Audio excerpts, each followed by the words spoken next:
1950, in Albania, there was a school teacher who was having a really hard time with her class.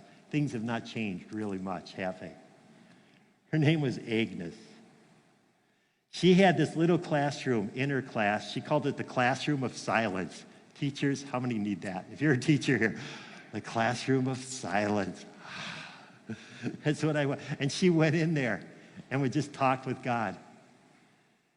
And she said this prayer one time. She said, Lord, the world seems to be a bit of a mess.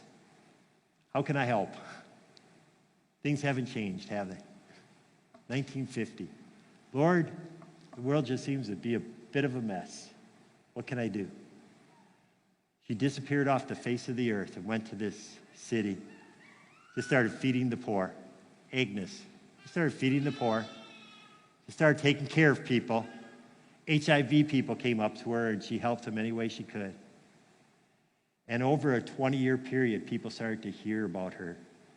They started to help her raise up a ministry. You don't know her as Agnes. I believe you know her as Mother Teresa. She didn't start as Mother Teresa. She started as Agnes and said, how do I bring the kingdom of God here? People, who you are going to be has not yet been revealed. You may feel lost in the morass of life. And what you're doing, is it even making a difference?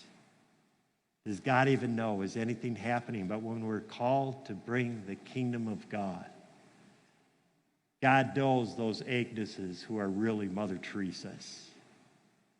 And someday you will stand before the angels and saints of God, and he will call you out. He says, well done, good and faithful servant. You have brought my kingdom in these days.